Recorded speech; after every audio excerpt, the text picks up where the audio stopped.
chers étudiants et étudiantes, Amjambo, Jambo Tena, c'est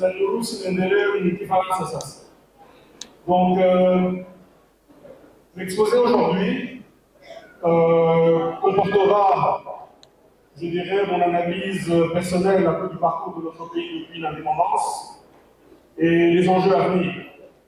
Pour être concret, je vais quand même illustrer certaines des interventions, enfin certains aspects de mon intervention, de l'exposer par des cas pratiques, pour vous exposer un peu en quoi consiste aussi ce qu'on appelle la praxis politique. Donc je commence tout d'abord avec les années 60. Notre pays a accédé à l'indépendance dans les années 60 dans le contexte que vous connaissez. C'est-à-dire, il existait à cette époque plusieurs partis politiques, notamment l'ABACO, qui était l'association des Bakongo, parti dirigé par le président Kazamou. Il y avait le CREA, ici à l'Est, dirigé par Anicet Kachamoua. Il y avait en Équateur le Parti libéral de Polikango.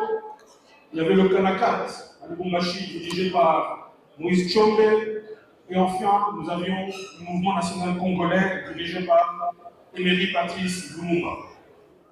Donc ça montre que, même dans les termes courants qui sont utilisés, dans la capitale, on vous dit, on parle des provinces, on parle de l'intérieur, et dans les villes, on parle des villages en disant les paysans, les villageois. Et pourtant, nous ne sommes qu'une seule nation, nous ne sommes qu'un seul peuple, et ces divisions viennent plutôt consacrer les défis auxquels nous n'avons pas réussi à surmonter jusqu'à ce jour pour véritablement construire un vrai État-nation.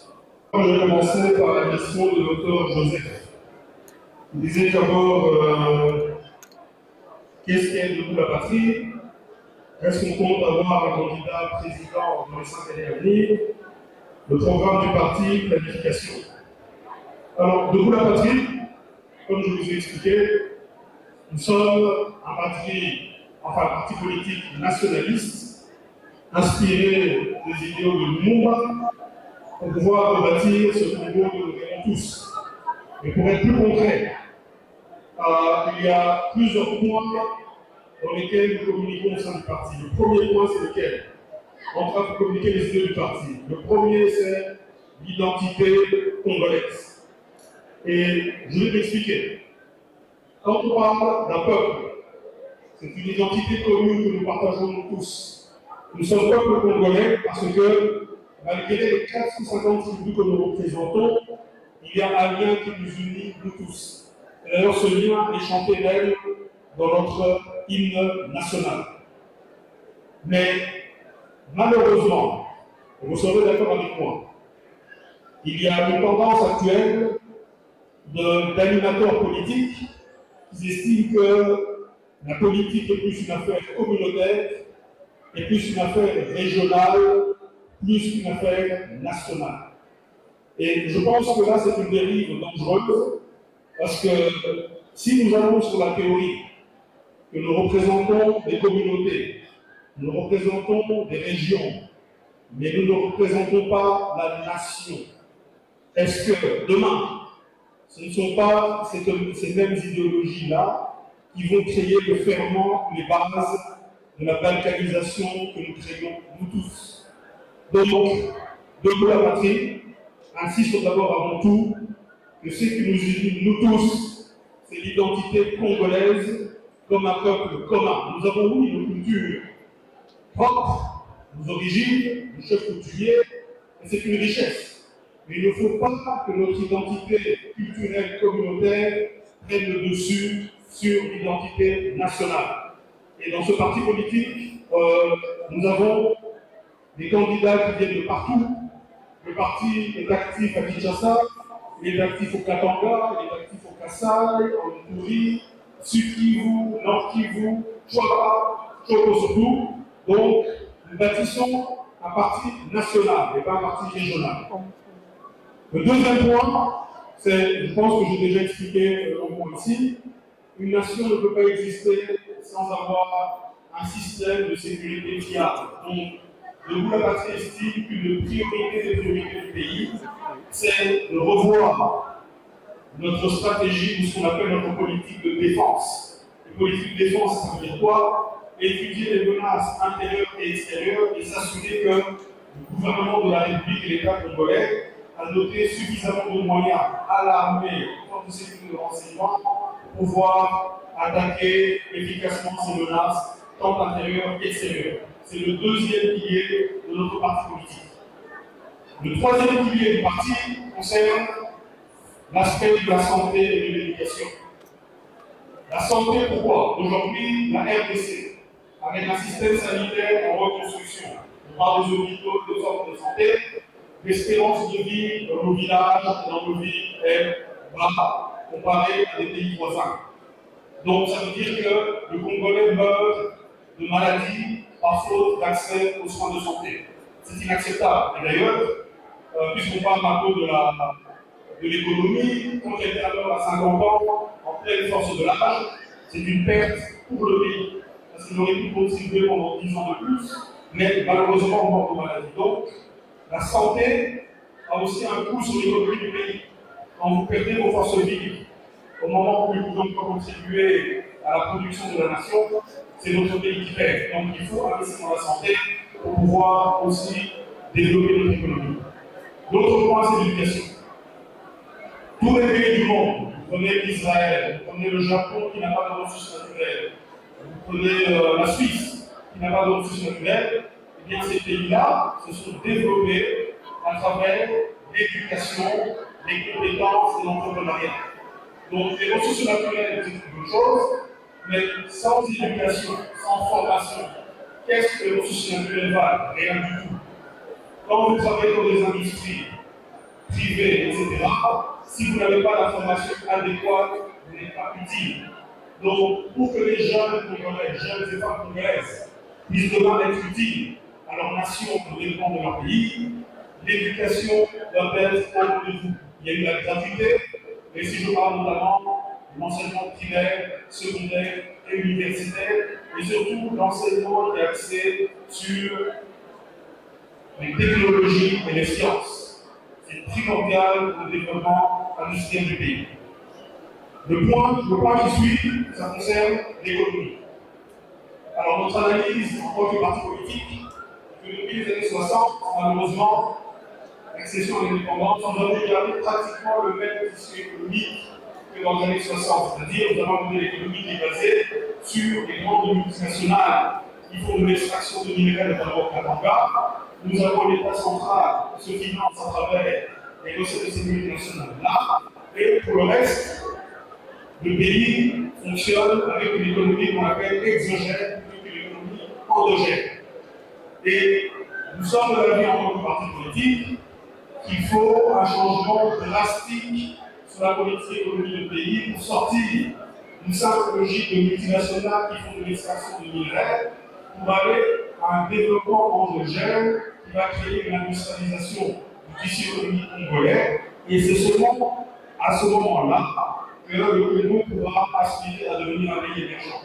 Donc il y a un revirement, je dirais, un recadrage de notre stratégie économique qui doit être fait. Pour dire la vérité, ça demande un courage politique, parce que ça veut dire ne pas se contenter qu'à prendre des minerais du sol et les vendre à l'étranger, mais ça demande de bâtir des infrastructures, d'investir dans l'éducation, de former les gens et de créer, comme je vous ai dit, ce tissu de pays et ensuite de grandes industries. Et pourquoi pas exporter des biens manufacturés et ne pas se contenter d'exporter du café, du cacao, des choses qu'on prend les terres brutes, sans autre valeur ajoutée qu'on envoie à l'étranger et qui ne viendra jamais un pays prospère de cette manière-là.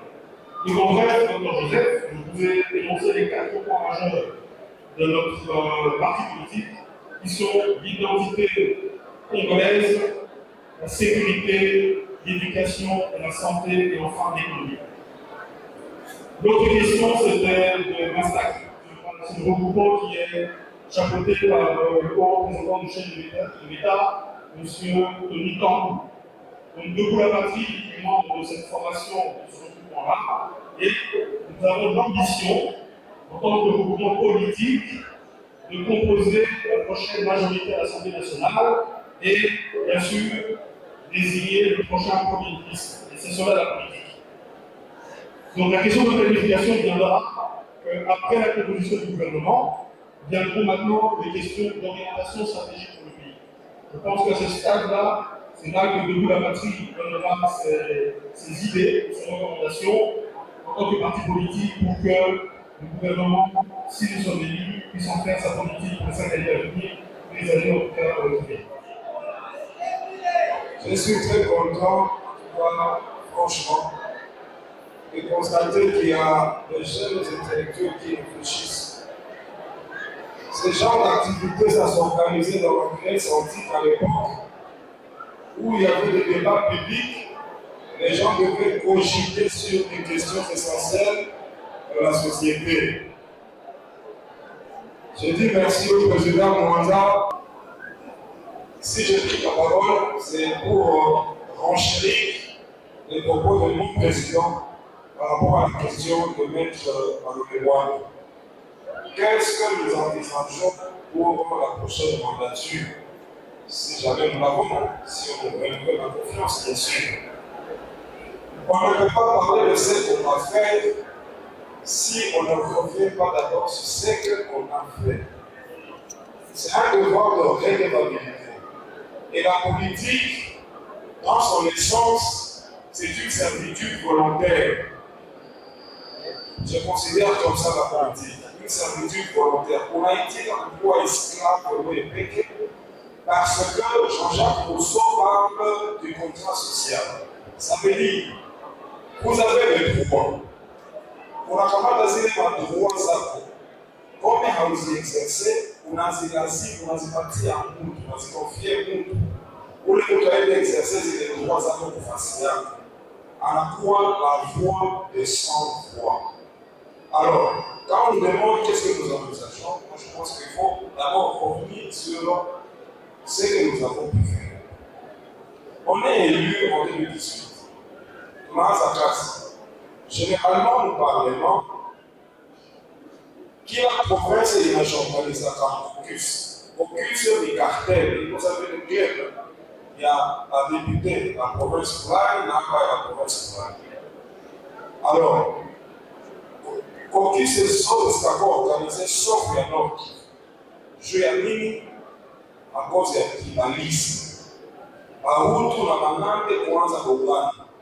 On dit qu'on appelle à être votre président. On appelle à être votre président. Alors, on a été à la solution de notre kiff. On est payé. Lakini huko wengine maproblème ni inaomba l'union faisant la force pour facilement. Si moi l'engagement, je parle sous réserve du président. Et quand il y avait la vie pour réunion, il y a parce que Kinshasa est à 50 députés. En termes de nombre, Nord qui future la Bible parce que c'est qu'on a pas 48. Avec l'influencer le vote aussi à ma loi. Après 48, il va revenir. Nous sommes jeunes. Nous avons une politique qui nous. Qu'est-ce que vous nous aimez ou d'atufundisha na mko mnashindwa kuzunguka kasi kuna pour constituer les caucus alors que les provinces zote iko ndani ya maprovince. Nikamwambia je voudrais 48. Viens me dire, fulani, hamutafute commission ad hoc dans la sage pour organiser les élections, là j'ai autoproclamé ça mon bout dans la dirige. Et effectivement, à l'issue de la papier, je vais organiser ma élection. Tout le monde a des routes, il y a des conflits. On a pris le président Mwanza, tout le monde lui a fait confiance. Le président a battu au compte des arbres. C'est lui le président de la Fédération des entreprises du Congo. Il a déjà géré beaucoup de problèmes. Et de par son expérience, en capital président, on va député contre la Nord. Et puis on a mis vice-président Moya Mobutu, vice-président Moya Makiro Kakuba Tutsi, on a mis vice-président Nande, vice-président Kakaba, vice-président Ine, en cabine à l'autre de. Et c'est comme ça qu'on a commencé maintenant à travailler efficacement. Le président Tshisekedi a travaillé quelque chose par rapport à la province à Moutakaye. président Mwanza, j'apprends ceci et tout ça. Na wakati tunacheka na premier ministre hapa sana kuevaluate l'état de siège au wanalini makofi ya wakuu wenyewe huku ilikuwa kule. Yeye ndio anatutia polisi wanatumana aussi les loyaux services que vous avez rendus avec la population de la ville de Goma a voulu décerner un cadeau en guise de reconnaissance. Il s'agit de M. Anaka Baraki. Très rapidement, les cadeaux décernés en guise de leur service. Merci, merci, merci, mes jeunes reconnaissants. Très bien. Très rapidement, la presse, on est terminé. En tout cas, c'est lui qui a séparé. Wakati unazoea kupatia watu, sasa yeye anaona kupatia, ça fait trop de bien. Monsieur Mambo Petit aliwa kuchapa hivi, juu nilisomaka au na kuchapa. Bon, bila pimaka tu magra mkate. Ulisoma kwa masomo yako. Nilipigana msimu secondaire. Haukupata diploma. Ndio niko diplome. Sasa zote unafanya university.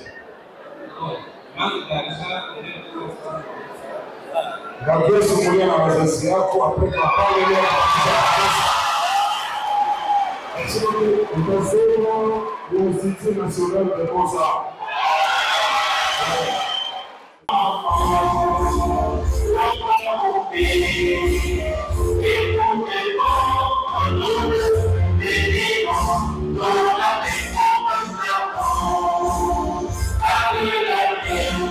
Je crois que la politique étant essentiellement une servitude volontaire et les mandats que nous avons reçus comme député national, c'est un contrat social et donc nous avons ce devoir de redevabilité, de pouvoir expliquer ce que nous avons fait au Parlement et ce que nous envisageons faire si et seulement si on nous renouvelle la confiance.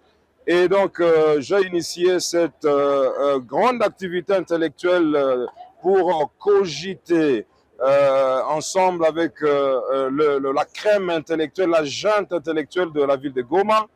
Et voilà, j'ai invité un grand orateur, un grand esprit, l'honorable Singo Mamouanza, le président de mon parti Debout la Patrie.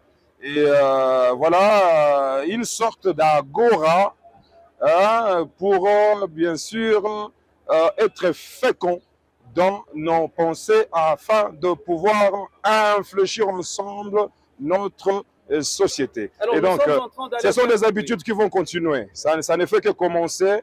Et ça sera ainsi de temps en temps pour qu'on échange et que, ensemble, parce qu'il y a beaucoup de choses dont on a accusé, même Moufoula et tout ça, l'affaire Prémidi, ce qui a failli me tuer ici et tout. Mais les ennemis ont voulu considérer cela comme mes talons d'Achille, exploiter ça pour me discréditer, me diaboliser, pendant que je suis comme un héros qui a voulu trépasser en défendant cette population.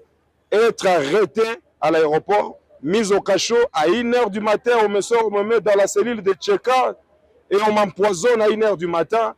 Eh bien voilà, moi je comprends. Vous savez, le leader c'est comme un poisson dans l'eau. Lorsque tu pleures, les larmes se confondent à l'eau. Et aussi, kukufia wanafiki ni kuenda mara moja ndani ya jehanamu, en enfer. Moi je crois que Mungu ataendelea kutupatia ile nguvu malgré vikwazo, mais tutaendelea kutetea ile population, na Mungu wanamuita Jehova Tsikenu, le Dieu qui justifie, le Dieu de la justice. Mon bilan était largement positif. La mission d'un député, c'est voter les lois. J'ai proposé des lois que vous connaissez. Une simple illustration, la loi de programmation militaire de 2022 jusqu'à 2025, budget spécifique de l'armée. Qui l'a proposé? Kusema tunayua sema. Kufanya loi ni akili.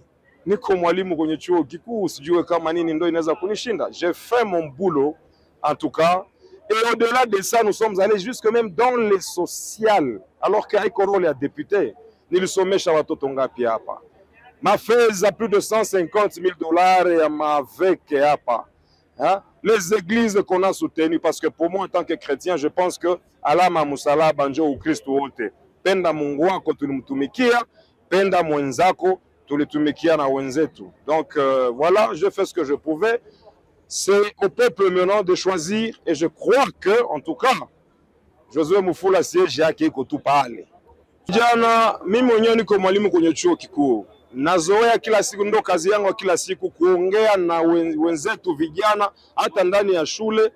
Yani inabidi kuwa najua mambo ambayo yanapitikana ndani ya nchi, tujue nini nasababisha kitu fulani, kwa nini hiki hakiendeki, na kazi ya mwanabunge, kazi gani alifanya na nini anatarajia kufanya siku zijayo wakimchagua tena. Ndo ile mapashwa yenyewe niliweza kufanya ili niweze kuongea na wenzangu vijana wa chuo kikuu, na haitakuwa ya mara kwanza. Tutakuwa tunaendelea vile mara na mara, wakati Mwenyezi Mungu anatusaidia, tunaonana, tunaongea, tunajibia maswali mbalimbali fulani ambayo inaweza kuwatatiza vijana hapa. Na mimi nashukuru wote wenye walikuja, na mimi nashukuru vile vile president wangu wa chama Debout la Patrie, Honorable Singoma Mwanza, ambaye aliitika invitation yangu wakati nilimwambia hii mawazo akuje tuongee na vijana. Malgré la campagne, nous avons démontré à suffisance que face ya jeunesse ni face inapasha kuwa au centre de tout. Na mzee Kabila alikuwa anapenda a déprogrammer kisha a reprogrammer tena stéréotype ya jeunesse congolaise, parce que centre ya action yake ilikuwa ni jeunesse. Jeunesse, l'avenir du pays. Nous bâtirons un pays plus beau qu'avant. C'est beaucoup plus avec cette jeunesse qui a la conscience collective et qui n'est pas seulement dans l'inertie, mais qui s'engage dans la praxis pour infléchir notre société, transformer notre société en bien. Donc voilà tout ce que je pourrais dire.